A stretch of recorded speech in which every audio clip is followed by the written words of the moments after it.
You will hear so many people say how great a Disney cruise is, and they've got the awards to back it up. Of course, they've got the youth clubs, bars, lounges, themed dining, but what really keeps them holding down that #1 position are the experiences on board, and I believe it's really that whole package of service excellence, Disney magic, amazing crew members, specific activities and spaces for all ages that keeps them in the #1 spot year after year. Disney Cruise Line has a high bar for their standard of service. You will receive excellent customer service while you are on board, and a big part of the magic is that excellent customer service combined with their crew members. To be honest, the level of service on Disney Cruise Line has completely spoiled me and doesn't even compare to the parks. Now, of course, the parks are a different dynamic, but even in their luxury resorts, they aren't going to deliver the level of customer service that's on Disney Cruise Line strictly because of the model on Disney Cruise. When you have a stateroom host attending to your room twice a day, plus in the main dining rooms, you'll also have those 3 dedicated servers going with you to dinner every night. That continued interaction with your team really does make the cruise magical.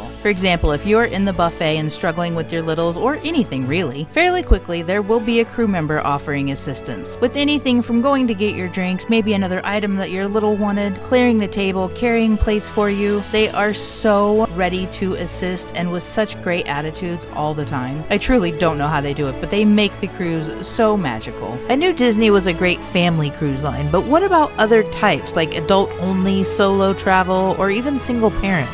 Our very first cruise was a 3-night Bahamian cruise. This went to Nassau and Disney Cruise Line's private island, Castaway Cay. At this point in time, my son was 14 and I was a single mom. I was nervous about my son enjoying the cruise, and I wanted to find everything I could on the teen youth club vibe, or other things he might like on the ship, like room service or the water coaster, the aqueduct. I did not need to worry though, because he had a blast. We specifically chose a 3-night cruise because he did not want to be in the middle of the ocean, and with Nassau and Castaway Cay being the stops, there are no days at sea, so during the day while it's all light you can really see the land predominantly, especially if you go to that side of the ship. So if you are worried that you might have someone in your party that does not want to be on a cruise or just in the middle of the ocean, a 3-night can be a good option. Just in case we didn't like it, we would be at ports all day and it was only 3 nights, so it was the best way for us to test out cruising and Disney Cruise Line. That first one was special for the single parent and teen dynamics. I wasn't really sure about traveling as a single parent, and since we were a little skeptical because we have never been cruising before, I really wanted to make sure and identify all the things on the ship that could be lots of fun. And we were on a major budget, so I wanted to get the most bang for our buck.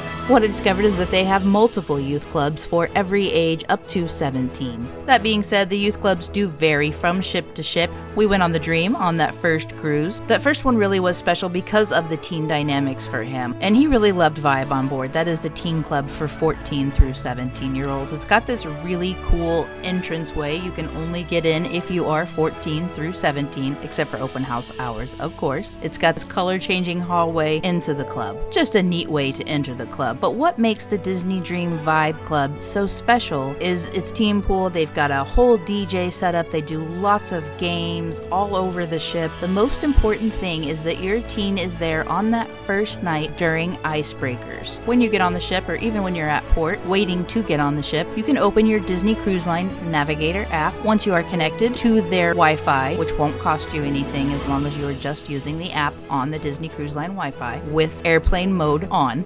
Very important. Once you open that app, you can look into the activities that are available for your entire cruise. Just select that first day. It will be sometime in the evening. They will have icebreakers at the youth clubs. Those are really important. That helps them kind of become part of the group for the cruise. It helps them build those bonds so they can just automatically kind of jump into all the fun together and feeling like they're part of the group. And so far, exclusive to the Wish, they have created the Hideaway. This is right next to Vibe, and it's just a place for those ages 18 through 20 to hang out, have a smoothie, maybe dance a bit. There is a dance floor and a DJ booth. While the youth clubs will have many activities going until the wee hours of the morning, the adult clubs are a little bit different. We've done 4 and 7 night cruises on multiple ships, and the one thing that I've seen consistently is that on the 4-night cruises, you're not going to see a lot of people out in the clubs dancing, etc. The last 4-night cruise we went on, there was 2 people in the dance club, but on the 7-night or longer cruises, that becomes a different story. I think that's because on the shorter cruises, they're really activity and port intense. You're trying to cram everything into a small amount of time, plus you've got little ones with their sleeping schedules to work with. On the longer cruises, there becomes more opportunity to just go out in the evening and enjoy the ship.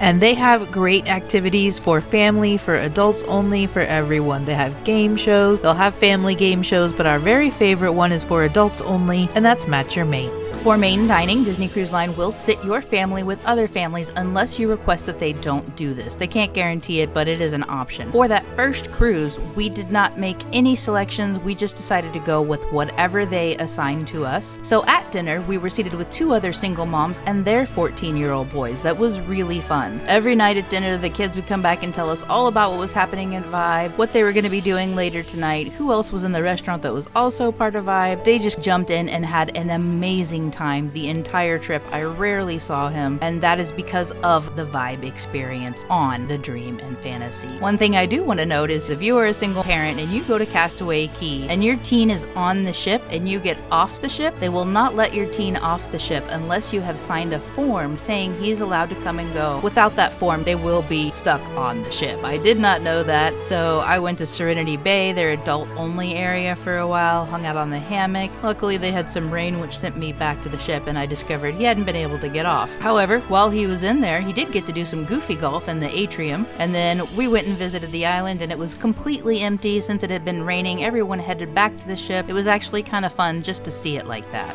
But definitely, if you're gonna let them come and go, make sure you sign that release form. I would not do that for other ports, just Castaway Cay, and of course, that's a personal decision. Do what you're comfortable with for your family. Disney Cruise is also fabulous for adult-only and couples cruises. We have done multiple of these, and they are different from ship class to ship class. Some of the main things to focus on for me were the adult-only sections on the ship, which the Wish is totally different. One of the things that we really love on the Disney ships is the Quiet Cove pool and coffee shop area. This is all one area that is only for 18 and above. Children are not allowed in these sections, especially on the Magic Wonder, Dream, and Fantasy. Those first 4 ships all have designated areas that are adults only. On the Wish, they've broken this up a little bit. Yes, they do have designated areas that are adults only, but they are smaller. They don't have it all in one area like they do on the first 4 ships. For this reason, we do really love the first 4 ships, and in particular, the Fantasy and the Wonder. They are fabulous for adult only and couple cruises. The Magic and Wonder can accommodate approximately 2,500 guests, while the Dream and Fantasy can accommodate about 4,000. That's a big difference, especially if you are on a private island. So if you are going to a private island, first off, I highly recommend the Magic or the Wonder if they are going there. They're not always going there, but they do travel to the private islands. And if you can get that particular cruise, it's really going to be great on the island because there's 1,500 less people there, and on the adult area, Serenity Bay in particular, because a lot of people are over on the family beach.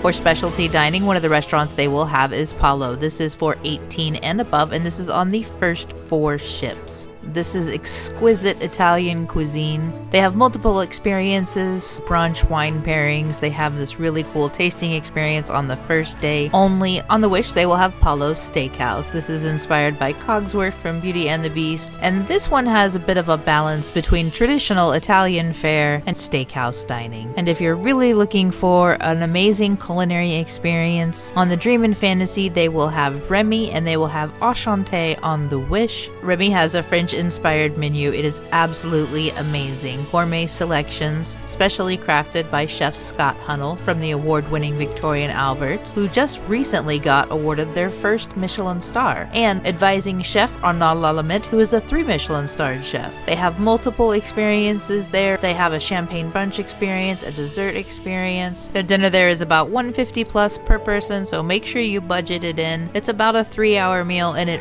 really is amazing. On the Disney Wish, they will have Enchanté. This restaurant is French-inspired cuisine as well, and is completely specially crafted by 3 Michelin-starred chef Arnaud Lallemette. I don't think I'm saying his name quite right. They also have multiple experiences there with a champagne brunch, a desserts experience, and beginning in September 2024, they will have a new elegant lunch. And all of the cruise ships are going to have activities specifically for those 18 above, from trivia to game shows, and the very best one is Match Your Mate. It's 18 plus, it's going to be in the evening, it only is one night of the cruise. Make sure you know when that is and get there early. It is so funny. Tip: if you're going to be on the ship traveling with your honey, make sure and get a romance package. It'll have 2 robes, a bottle of champagne or non-alcoholic juice, a rose, and some chocolates. It's approximately $105 for the version with the juice, $135 for the version with the champagne. It is really cool to walk into your stateroom on that first day and have those laid out. It's also really nice if you have a veranda to go out there in your robe and enjoy the veranda and some coffee. Now, family and multi-generational obviously is going to include teens and adults, so everything that we've mentioned thus far. With a family and multi-generational trip, I suggest having late dining. A lot of times people want to sign up for early dining because of younger people in their party. However, if you sign up for the late dining, I think that allows more time, especially if you are in a big group, for everyone to experience their day activities, port activities, come back to the ship, take a shower, get ready for dinner, etc. With that 5:30 early dining, it is going to cause a rush for a lot of people.